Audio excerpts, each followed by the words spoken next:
تو کیا کیا واقعی نیب کی لگام کسی اور ادارے کے پاس ہے؟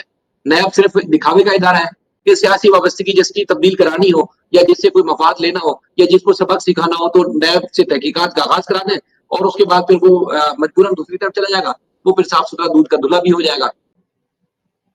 السلام علیکم دوستوں، میں ہوں شاہد حسین اور میرے ساتھ قمر عباس عباسی صاحب جو کہ ڈپٹی ڈائریکٹر تھے نیب میں، اب ڈپٹی ڈائریکٹر کا عہدہ چھوڑ کر انہوں نے اختیار کیا وکالت کا پیشہ۔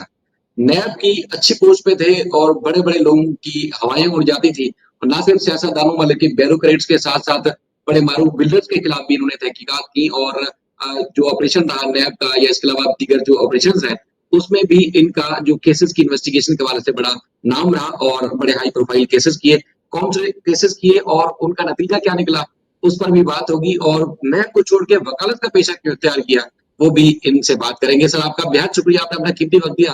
صورتحال یہ ہے کہ لوگ چاہتے ہیں کہ ان کے پاس پاور ہو، طاقت ہو، اور یوں سب کو اپنی انگلی پہ نچا سکے، اور نیب بھی ایسا ہی ادارہ ہے جس میں نہ صرف سیاست دان بلکہ بیوروکریٹس کیا بڑی بڑی طاقتیں ہل جاتی ہیں نیب کا نام سن کے۔ تو آپ نے اتنا بڑا اچھا عہدہ، اتنی بڑی پوسٹ اور نیب جیسے ادارے کو چھوڑ کے وکالت کا پیشہ کیوں اختیار کیا سر؟ جی السلام علیکم، آپ کا بہت بہت شکریہ، آپ نے مجھے مدعو کیا۔ پہلے تو میں اسے ایک چھوٹی سی کلیریفیکیشن دینا چاہوں گا کہ بس سب سے بڑی اللہ کی ذات ہوتی ہے، انسان کی کوئی حیثیت نہیں ہوتی، اور جو بھی کام نیب نے کیا یا میں نے جب تک میں نیب کے ساتھ تھا اس وقت کیا، وہ بیسکلی نیب نے کیا۔ باقی افسران آتے جاتے رہتے ہیں، افسران کی جو ہے وہ نیب کا نام ادارہ ہے جو کہ پہلے بھی تھا، آج بھی ہے اور کل بھی رہے گا۔ افسران ریٹائر بھی ہو جاتے ہیں، افسران جو ہیں جو کام کرتے ہیں وہ ریزائن کر کے بھی چلے جاتے ہیں۔ تو نہ میرے نام سے کوئی کامتا تھا، نہ ڈرتا تھا، اور نہ ہی جو ہے ایسی، بس اللہ کی ذات سے ہر کوئی ڈرتا ہے اور ہم بھی انہی سے ہی ڈرتے ہیں۔ باقی یہ کہ 2013 سے لے کر 23 تک میں نے نیب میں کام کیا، اور پھر میں نے ریزائن کیا، پھر میں پریکٹس میں آ گیا، اور میں تب سے جو ہے وہ میں پریکٹس کر رہا ہوں اور کراچی میں ہی پریکٹس کرتا ہوں۔ سر نیب چھوڑنے کی وجہ کیا ہے؟ میرا چونکہ آپ انویسٹیگیشن کر رہے تھے، آپ چارج شیٹ پیش کرتے تھے عدالتوں میں، ہم یہ چیزیں رپورٹ کرتے ہیں، تو ایک نام تھا آپ کا، تو کیا وجہ بنی کہ آپ نے نیب چھوڑ کے اپنا وکالت جیسا پیشہ اختیار کیا؟ نیب میں تو بڑا پاورفل عہدہ تھا آپ کے پاس۔ نہیں دیکھیں، یہ میں نے آپ سے عرض کیا نا، میرے جیسے نیب میں 700-800 اور آفیسرز آئی اوز ماضی میں بھی رہے ہیں، ابھی بھی ہیں، جو کمپیٹنٹ اتھارٹی کیسز دیتے تھے تو ہم لوگ اس میں کام کر لیتے تھے۔ اتفاق سے آپ نے یا باقی لوگوں نے ہمیں عدالتوں میں انہی پرٹیکولر کیسز میں ہی دیکھا ہوگا۔ اور جہاں تک نیب چھوڑنے کی بات ہے وہ یہ ہے کہ میں نے سول سروس یا سرکاری نوکری جوائن کی تھی وہ اس امید پہ کہ میں بائی مطلب ریگولر انٹرولز پہ جو ہے وہ پروگریشن ہوتی رہے گی، ہائرارکی میں اوپر جاتے رہیں گے، پروموشنز ہوتی رہیں گی بیسکلی۔ مگر ایک وقت ایسا آیا کہ 2013 سے لے کر 23 تک جو ہے وہ پروموشن میری مطلب 10 ساڑھے 10 سال کا ٹائم ہو گیا تھا، پروموشن نہیں ہو رہی تھی، اور آگے بظاہر نظر بھی نہیں آ رہا تھا اس وقت کہ بھائی پروموشن قریب ہونے والی ہے۔ ریٹائرمنٹ کی ایج تو 60 ہی ہے۔ اب ایسا تو نہیں ہوتا کہ 60 سال کی عمر بندہ پہنچ کے کہے کہ بھائی مجھے 15 سال پروموشن نہیں ملی تو اب مجھے 10 سال کا گریس پیریڈ دیا جائے۔ ریٹائر تو آپ نے اسی ایج پہ ہی ہونا ہے، ریگارڈلیس کہ آپ کسی بھی گریڈ تک پہنچ جائیں۔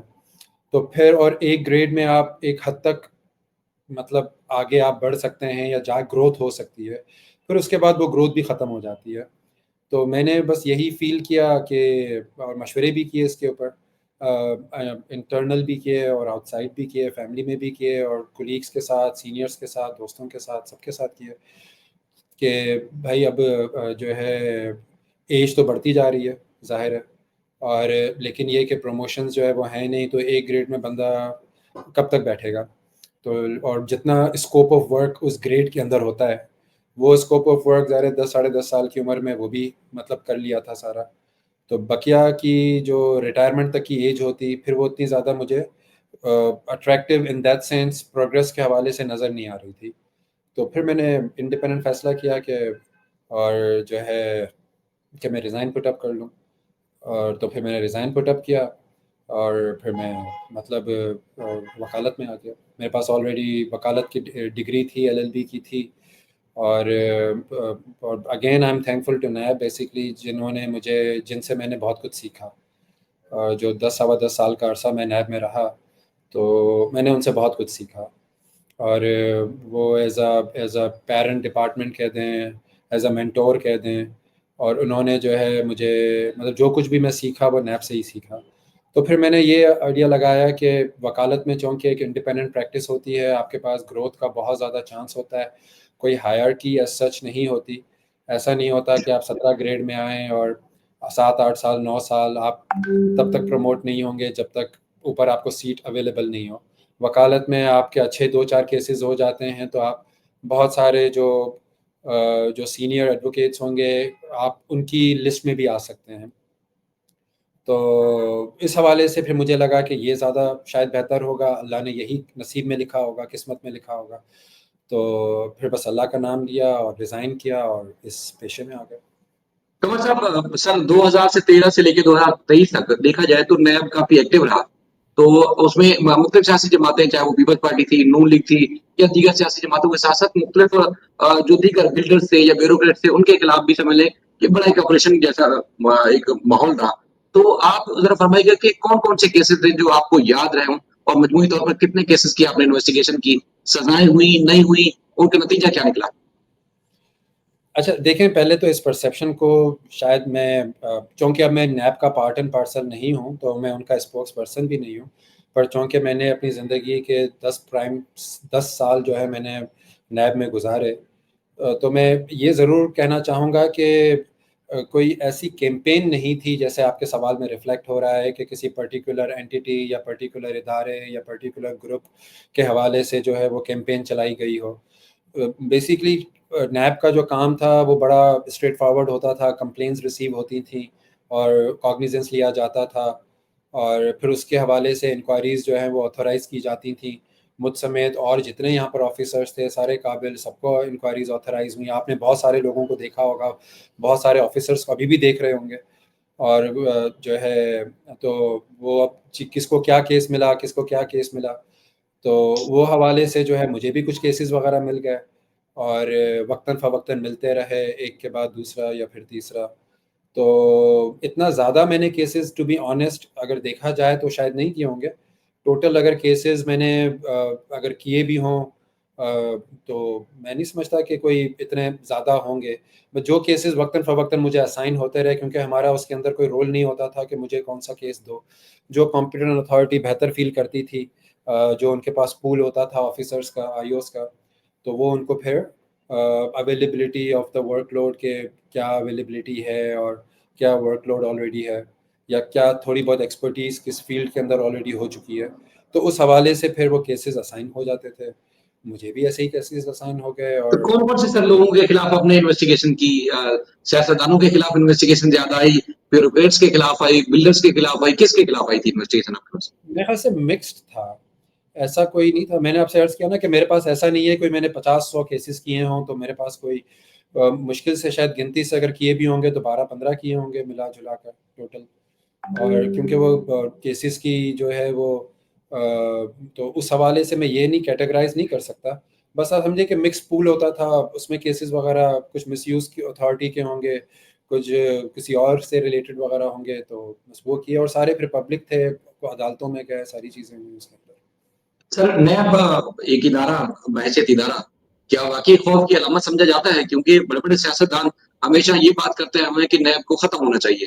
کیا نیب ادارہ جو ہے کیا خوف کی علامت ہے؟ کیا وجہ تھی؟ وہ بند کرنے کی باتیں کیوں کرتے ہیں؟ میں نہیں سمجھتا کہ نیب کا ادارہ خوف کی علامت ہے یا تھا، مگر ضرور دیکھیں ہم لوگ بھی ابھی میں وکیل بھی ہوں، پہلے بھی نیب میں تھا، تو یہ چیزیں ہم سنتے بھی تھے، رپورٹ بھی ہوتی تھیں کہ کافی جگہوں پہ میرٹ بھی ہوا اور کافی جگہوں پہ شاید زیادتیاں بھی ہو گئی ہوں گی، اور جس کی وجہ سے وہ کیسز جو ہے ریویو میں گئے یا سپیریئر کورٹس کی طرف سے ایسے کوئی جو ہے ریمارکس بھی پاس کیے گئے. تو اچھی بری چیزیں ہر جگہ ہوتی ہیں، مین میڈ ہے، اللہ تعالیٰ کی طرف سے تو کوئی چیز ہے نہیں کہ جو پرفیکٹ ہو، انسان کی طرف سے بنائی جاتی ہیں چیزیں. اور باقی یہ کہ یہی نہیں کہوں گا کہ خوف کی علامت، کیونکہ وہ ایک اتنا زیادہ اتنا وہ سننے میں اچھا نہیں لگتا کہ خوف کی علامت. لیکن یہ کہیں کہ آپ کو ہم دیکھتے تھے، آپ رپورٹ کرتے تھے، تو باقی یہ کہ نیب نے جو ہے جتنی بھی چیزیں اپنی عدالتوں میں جمع کروائیں وہ بیسڈ آن ڈاکیومنٹس ہی کروائی ہیں، اور ایٹ لیسٹ جو ہم لوگوں نے وہاں پر کروائیں، اور پھر اس کی بیسس کے اوپر جو بھی پرسیپشن بن جائے یا جو بھی فیصلے آ جائیں. کافی چیزیں ہماری اسیسمنٹ غلط بھی ہوتی تھی اور بعد میں ثابت ہوئی کہ یہ غلط ہے، بعض اوقات جو ہے اسیسمنٹ ہماری صحیح بھی ہوئی. سر کئی کیسز جیسے آپ نے فرمایا ظاہر ڈاکومنٹس جب عدالت میں آتے تھے تو اس میں تو ریفرنس ہو یا انویسٹیگیشن کی کوئی چارج شیٹ ہو کچھ بھی، تو اس میں یہ تاثر ہوتا تھا کہ یہ ایک بنیادی ٹھوس شواہد ہے اس ملزم کے خلاف جس کے خلاف نیا تحقیقات کر رہا ہے. اچھا انویسٹیگیشن میں یا اس کے بعد ایک سال تک ریفرنس چلتا رہا، کئی جو ہے وہ ریفرنس ختم ہونے سے پہلے 265 کے لگا کے بری ہو جاتے تھے، کسی نہ کسی وجہ سے باہر آئے. تو انہوں نے ہمیشہ ان ساری چیزوں کو جھٹلایا، نہ صرف انویسٹیگیشن کرنے والے ادارے کو جھٹلایا بلکہ میڈیا پر جو خبریں نشر ہوتی تھی ان میڈیا کے افراد کو بھی جھٹلایا. کیونکہ میڈیا جیسے آپ فرما رہے ہیں کہ جی ڈاکومنٹس کی بنیاد پر ہی تحقیقات ہوتی تھی اور انہی انفارمیشن اور ڈاکومنٹس کی بنیاد پر کیس بنائے جاتے تھے، تو میڈیا بھی تو انہی ڈاکومنٹس کی بنیاد پر نیوز چلاتا تھا. تو پھر جب وہ باہر آ جاتے ہیں اور تو سیاستدان آج بھی کہتے ہیں کہ جی ان کے خلاف جو کیس بنایا گیا تھا وہ تو جھوٹا تھا. دیکھیں ہمیں ایک چیز کو ڈسٹنگوش کرنے کی ضرورت ہے. کوئی بھی ادارہ ہو یا آپ as a media who, personal کسی کی بھی کوئی چیز نہیں ہوتی. ٹھیک ہے، ہم بھی اسٹیٹ کو ریپرزینٹ کرتے تھے اور آپ جو ہے وہ ایز این اینکر یا ایز اے نیوز رپورٹر آپ ان خبروں کو جو ہے وہ میڈیا میں لے کر آتے تھے کہ یہ چیز ہوئی ہے. کوئی چیز پرسنل کسی کی بھی نہیں ہوتی، نہ آپ کی نہ ہماری. جہاں تک آپ کا یہ سوال ہے کہ اگر کسی کے خلاف کیس نہیں بنتا تو ظاہر ہے وہ جھٹلاتے ہیں. میں سمجھتا ہوں پھر وہ ان کا بیسک رائٹ ہو گیا. اگر کسی کے اوپر دیکھیں، کانسٹیٹیوشن آف پاکستان جو ہے وہ فنڈامنٹل رائٹس کو بہت ویلیو دیتا ہے. اب وہ جو ہے رائٹ ٹو لائف ہو گیا یا لبرٹی ہو گیا یا رسپیکٹ ہو گیا یا موومنٹ ہو گیا، اس کی بہت زیادہ اہمیت ہے ہمارے آئین کے اندر. ہم اس کو جھٹلا نہیں سکتے، لیکن ظاہر ہے ان اکارڈنس ود لا چیزیں کی جاتی ہیں، ریسٹرکشنز آ جاتی ہیں ان اکارڈنس ود دا لا. اب کوئی ادارہ اگر ان اکارڈنس ود دا لا کوئی کام کرے اور جو سپیریئر عدالتیں ہیں اگر وہ اپنے وزڈم میں سمجھتی ہیں کہ یہ چیز غلط ہوئی ہے یا یہ ڈاکیومنٹ اس طرح سے انٹرپریٹ نہیں ہوتا یا رول نہیں بنتا، تو ظاہر ہے وہ ان کا آئینی اختیار ہے. اور اسی طریقے سے کیس لاز بنتے ہیں، پھر جس کو ہم لوگ بعد میں یوز کرتے ہیں، گائیڈنس لیتے ہیں، وزڈم لیتے ہیں تاکہ آگے اس طرح کے اگر کوئی لیکونا ہے تو وہ لیکونا نہ ہو. لیکن اگین اگر کسی مسٹر اے بی سی کے حوالے سے کوئی کیس بنتا ہے تو وہ اسی دنیاوی قانون کے تحت بنا، اور اسی دنیاوی قانون نے اس کو پھر اگر باعزت بری کر دیا یا اس کیس کو جھوٹا قرار دے دیا تو وہ اس کا تو رائٹ بن گیا کہ اس نے مطلب انہوں نے یہی کہنا ہے کہ میرے خلاف زیادتی ہوئی. وہ پھر ان کا رائٹ ہے، ہم اس کو روک بھی نہیں سکتے کہ وہ نہ کہیں، کیونکہ ان اے وے ان کی جیت ہو گئی اس حوالے سے. کمر صاحب ویسے 4 سوال ہیں، میں چاہ رہا ہوں کہ ایک ہی دفعہ میں چاروں سوال کر دیتا ہوں آپ سے تاکہ ٹائم بھی کم لیا جائے اور چاروں سوال کا جواب بھی مجھے مل جائے. سب سے پہلی بات یہ ہے کہ کیا نیب کا جو ادارہ ہے وہ کرپشن ختم کرنے کی صلاحیت رکھتا ہے؟ دوسرا یہ ہے کہ سوال پیدا ہوتا ہے یہاں پر، یہ تاثر ہے کہ نیب کے اپنے افسران ہی کرپٹ ہوتے ہیں، اس وجہ سے ساز باز کر کے کیس تو بناتے ہیں لیکن ساز باز کر کے ملزمان چھوٹ جاتے ہیں اور ادارہ جو ہے بدنام ہوتا ہے.